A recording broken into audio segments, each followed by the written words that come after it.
მშვიდობის მოგესალმებით კომერსანტის დილა ეთერში ნოდარ სირბილაძესთან და სალომე სოსელიესთან ერთად ვაგრძელებთ გადაცემას სტუმარი შემოგვიერთდება და ვიზა ლიბერალიზაციის საკითხზე უნდა ვისაუბროთ რა საფრთხის წინაშე აღმოჩნდება ქვეყანა თუ ვიზა ლიბერალიზაციის საკითხი კითხვის ნიშნის ქვეშ დადგა და უпростоრად ჩვენ ვართ გარკვეულწილად აი ამ პროცესში როდესაც ველოდებით შემოდგომის პერიოდს და რა გადაწყვეტილება იქნება მიღებული ამ თემასთან დაკავშირებით ევროკავშირთან უვიზო მიმოსვლის საკითხი რომელიც აი ამას თქვათ ჩვენი ქვეყნისთვის ძალიან მნიშვნელოვანი გადაწყვეტილება იყო წლების წინ და ახლა არაერთი შეფასება მოვისმინეთ რომ გარკვეული პირობების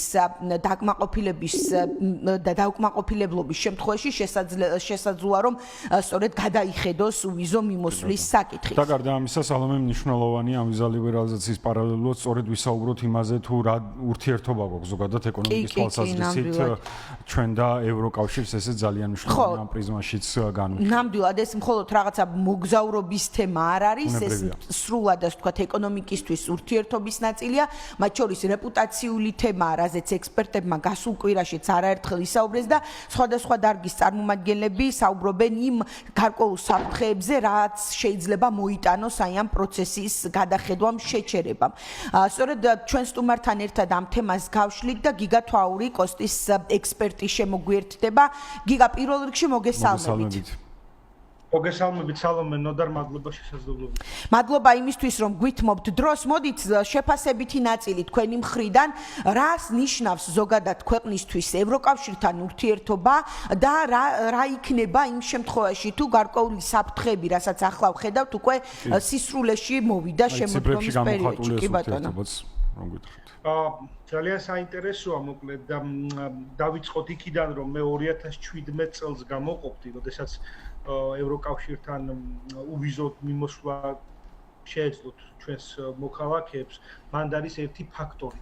ევროკავშირის ქვეყნების მოქალაქეებს ჩვენთან ჩამოსვლა შეეძლოთ ისედაც უვიზოთ. ეს ჩვენთვის გახდა გახსნილი ევროკავშირის საზღვარი უვიზოდ და მინდა გითხრათ რომ ამ ფაქტმა არა პირდაპირ ეფექტი არ ქონია, აი ირიბი ეფექტი ქონდა. ერთი წლის განმავლობაში 20%-ით გაზარდა ევროპიდან შემომავალი ტურისტები. ჩვენ კი მივიღეთ ევროპაში გასვლის შესაძლებლობა, მაგრამ ამან მოიტანა ეს ყველაფერი და ეს არის ძალიან მნიშვნელოვანი, რომ აქ განცხადებებს აქვს ძალიან დიდი მნიშვნელობა. DCFTA ღრმა და ყოვლისმომცველი სავაჭრო ხელშეკრულება, რომელიც მოყვა ასოცირების ხელშეკრულებას 2014 წლიდან, ეს არის პოლიტიკური ხელშეკრულება, რითაც ევროკავშირმა ფაქტობრივად პირდაპირ თუ ირიბად ეს ჩვენმა მაყურებელმა შეაფასოთ, განაცხადა, რომ საქართველოს იყო იმ ოჯახის წევრი, არის იმ ოჯახის წევრი, რასაც ის ევროპული ქვეყნების გაერთიანება ჰქვია. თუმცა მე მინდა ვთქვა, რომ სუფთა ეკონომიკურ ნაწილში ჩვენ მე და აი ბატონ ნოდარს არაერთხელ ქონია არაერთ გადაცემაში ამის შესაძლებლობა რომ გვეთქვა, რომ ჩვენ კი ეხლა გახდა ეს თემა აქტუალური, მაგრამ ჩვენ DCFTA-ში ერთი დიდი ფეილი გვაქვს. ჩვენ ვერავით ვისეთ ეს შესაძლებლობა, ჩვენმა მეწარმეებმა, იმიტომ რომ ჩვენ გვეძლეოდა ექსპორტის უნიკალური შესაძლებლობა, ფაქტობრივად ყველა ბიუროკრატიული ბარიერის მოხსნის შესაძლებლობით, თუმცა ეს ჩვენ ვერავით ვისეთ. ჩვენ შეგვიძლია ვთქვათ, რომ ის DCFTA პოლიტიკური ნაწილი იყო მხოლოდ და მხოლოდ და ამ პოლიტიკური ნაწილიც კითხვის ნიშნის ქვეშ რჩება. არ ვიცი თუ მომეცება შესაძლებლობა საგარეო ვაჭრობასთან დაკავშირებით. კი, რა თქმა უნდა, კი, ამაზეც უნდა გვეკითხა. აი ამ მიმართულებით როგორ არის, თორე აბსოლუტურად გეთანხმებით ბატონ გიგა, რომ იგივე წლების განმავლობაში ტენდენციასაც რომ შევხედოთ, ევროკავშირში თუნდაც ექსპორტის წილი მთლიან ექსპორტში, მუდმივად ფაქტობრივად შემცირების ტენდენციით ხასიათდებოდა, ხომ რაღაც 10 წლიანი ტრენდიც რო ავიღოთ, ფაქტობრივად აი ამაზე მიუთითებს და აი სავაჭრო ურთიერთობასაც რომ შევხედოთ. აქცენტი დასვით, ბატონ უნდა და თქვენ აქცენტს გავყვებით თუ შეიძლება. საგარეო ვაჭრობაში 2024 წელს საქართველოს ბრუნვამ 23.4 მილიარდი შეადგინა და აქედან ევროკავშირის წილი იყო დაახლოებით 5 მილიარდი, ეს არის 21.7%. საკმაოდ მნიშვნელოვანია, აი ძალიან მნიშვნელოვანია. თუმცა აი რო ვთქვათ, რომ აი ეს უვიზო მიმოსვლის ნაწილი ამ ყველაფერს ერთ ბაშად დაარტყავს, ნამდვილად ეს არის განგრძობადი პროცესი, რომელიც აუცილებლად იმოქმედებს ნეგატიურ შედეგს, თუმცა აი ერთბაშად, აი ისეთი мотиваციები არ შეიქმნა საქართველოს მოქალაქეებისთვის ერთბაშად დიდს ვერაფერს ვერ შეცვლის. ძალიან დიდი მნიშვნელობა აქვს იმ რამოდენიმე პროდუქტს, მიუხედავად იმისა, რომ იმ ათასობით პროდუქტიდან 1%-იც ვერ ავითვისეთ ამ DCFTA-დან გამომდინარე, ჩვენთვის მაინც უმნიშვნელოვანესი რჩება პოლონეთი, ევროკავშირის წევრი ქვეყანა, სადაც რომელიც ტოპ 5-ია ყოველთვის ქართული ღვინის ღვინის ექსპორტში ის ძირითადი ბაზრები, პირობითად რუსეთი რომ გამოვაკლოთ, ევროკავშირის ბაზრებიდან ყველაზე კარგად ათვისებული მაინც პოლონეთი გვაქვს, რაც ძალიან მნიშვნელოვანია ჩვენთვის.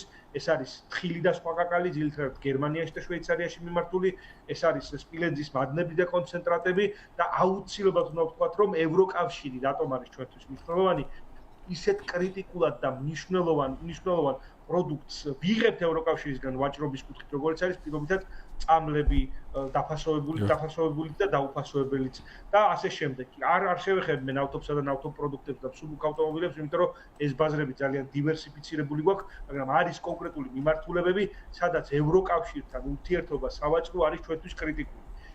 მეტად პოლიტიკური განცხადებებია ეს ყველაფერი და ჩემი აზრით შედარებით ნაკლებად იმოქმედებს მოკლევადიან პერსპექტივაში, თუმცა ეს განცხადებები ნიშნავს იმას, რომ ჩვენ შორდებით ევროპის და ევროკავშირის ოჯახს.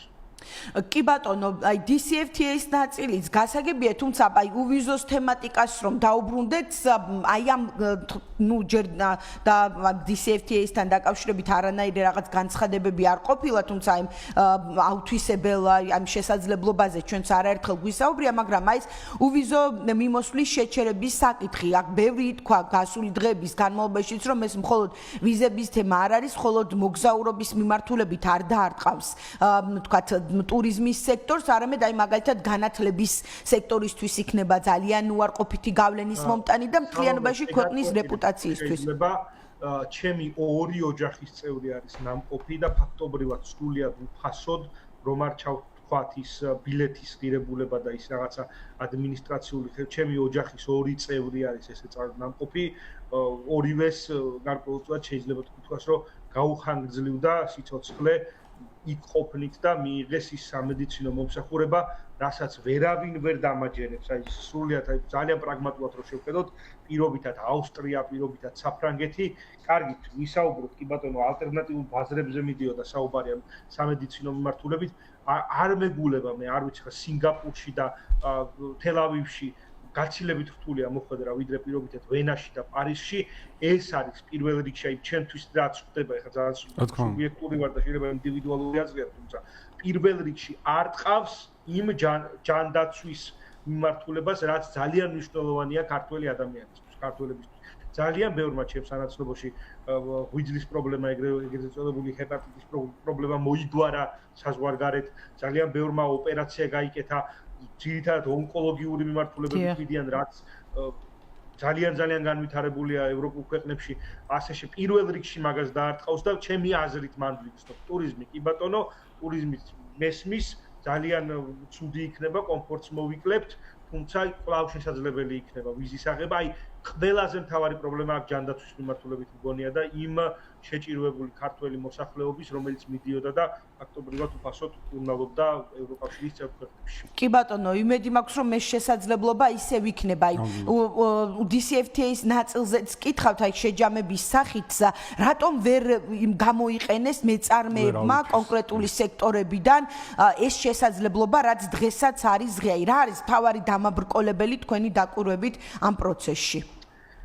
მოდით ძალიან ჰიპოთეტურად რომ შევაჯამოთ ეს ჩემ პასუხი და ანუ ჰიპოთეტურად რომ მოგახსენოთ, ეს არის ჩვენ ბიზნეს საზოგადოება, ძირითადად ის საზოგადოება დღეს ვინც ხდება ქვეყანაში კლიანტში და პროდუქტს ქმნის, რეალურად არის საბჭოთა კავშირში დაბადებული საზოგადოება. ერთის მხრივ შეგვიძლია შევხედოთ, რომ მათ უადვილდებათ ეგრეთ წოდებულ ჯენზი თაობასთან შედარებით უფრო იმ DCFTA-ის ბაზრებზე ოპერირება და იციან ის საუბარი, მიდგომები და ასე შემდეგ, ვიდრე ევროპელებთან შედარებით. მეორე არის ხარისხის კონტროლი. აქ ისევ და ისევ ღვინოსთან და მოვბრუნდეთ და ხა ღვინოს ძალიან ბევრმა აღნიშნა რომ თითქოს პირდაღებული თემა, მაგრამ არა ძვირფასო მეგობრებო.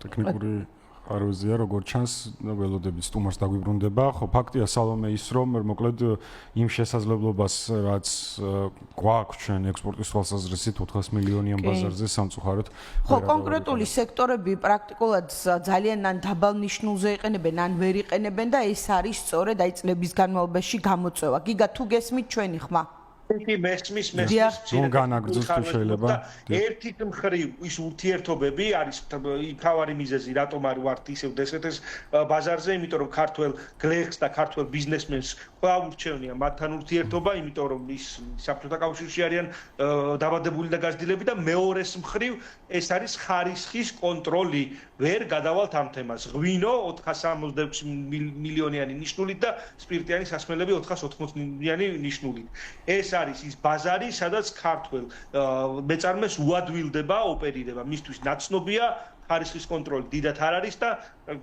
ადამიანები мотиваციებზე რეაგირებენ და ზუსტად მაგ ყველაფრის ბრალი. ევროკავშირი გთხოვს მაღალ ხარისხს, ჩვენ შესაბამის ხარისხს ვერ ვაწყობთ. კი ბატონო. რეალობა ეს. დიდი მადლობა, წარმატებებს გისურვებთ. გიგა თვაური, ქოსტის ექსპერტი საუბრობდა ჩვენს ეთერში.